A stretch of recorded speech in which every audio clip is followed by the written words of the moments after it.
Man, was this a close one. I must have drunken too much. Wait. Oi, what the? What was that?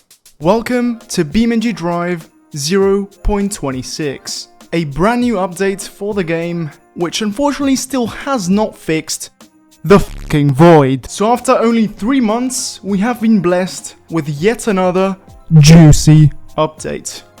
And in this video, I'm gonna be showing you its main feature. So thank God I was given a pre-release version of the update, because there's a lot of cool stuff in this one, trust me. But you know, being pre-release, I gotta disclose that things may be different in the final version. And I also have to disclose that you have to subscribe. Did my tire just deflate? Oh, are you Great, now we're new car. So with all the tomfoolery out of the way, let us begin with something you may have already noticed. The graphics. So in this update, there are major changes to how the game looks. And yes, these are positive changes, don't worry, we're not back to PlayStation 1. And the biggest update to the graphics is motion blur.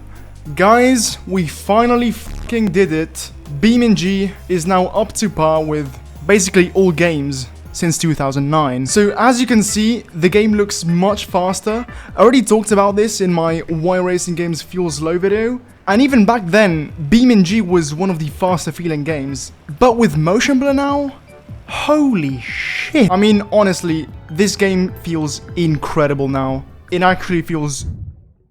yes. But unfortunately, it isn't perfect. First of all, it has a pretty large impact on the game's performance. From my testing in a GPU bound scenario, I lost as much as 15% of my frames per second, which is insane. If you have the hardware, it's so worth it. The game looks so much smoother, even if it runs at lower frames. But yeah, for you low-end boys, it's not looking good. Next up, look at the wheels. I don't see no motion blur here, chief. That is because radial blur has not been implemented. Yet, hopefully. But believe it or not, the improvements to the graphics don't stop there. In fact, look at that shadow. So the devs weren't too specific, and in fact, I would suggest checking out the full changelog in the description. But I assume it's major improvements to ambient occlusion. And you know, just with the graphics improvements alone, considering the fact that the last major release was only 3 months ago, I would be happy. But no, we're just scratching the surface here. It's insane. Devs, are you okay? I am legit concerned that they're just locked up in a cage.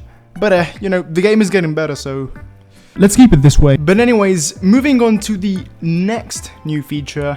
Remember what I said last time I was here? Please, Italy next, please. Please. Well, people, they finally did it. What the fuck is that?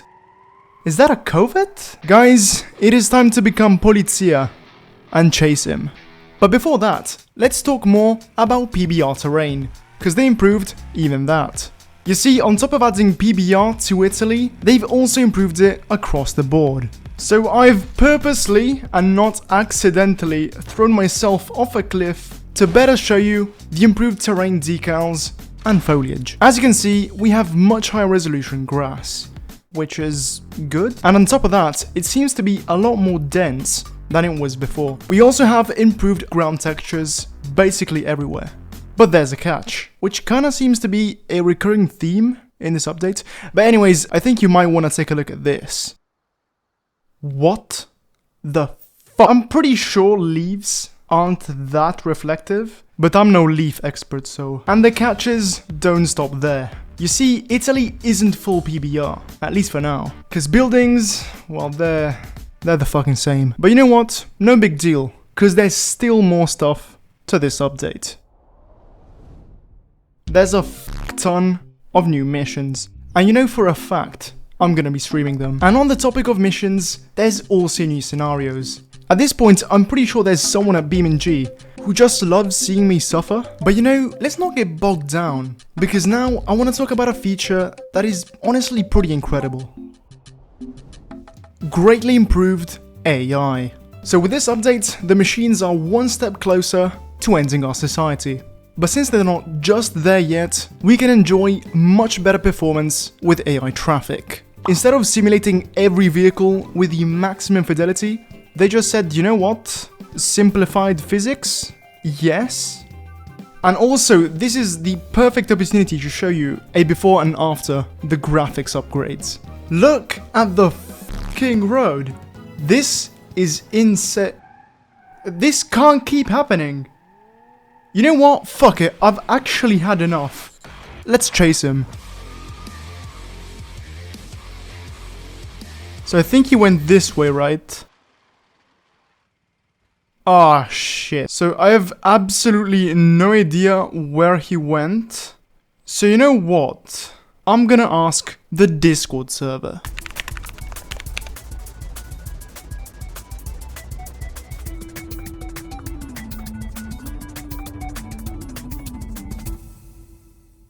Guys, I already know he's in Italy, but anyways, I'm on my own this time.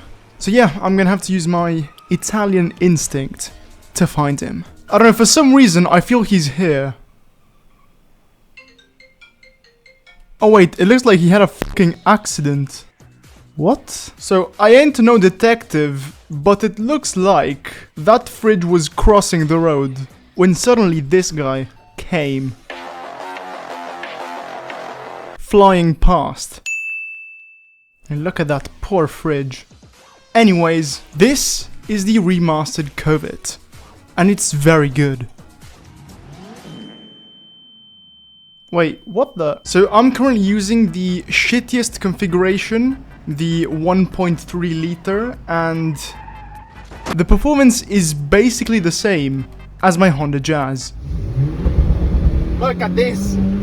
As soon as I find a parking spot, I want to show you something. There you go.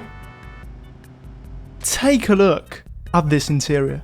So as usual, the level of detail on these remastered cars is insane, but for the first time ever, there's more. So you know how the pedals and the handbrake are animated? Well, today, pedals and handbrakes have a new sibling. Shifters. But this isn't exclusive to the Cobit. You see now every car in the game, at least I think, most if not every car in the game now has animated shifters. Anyways, let us drive off and continue with the review. Maybe not.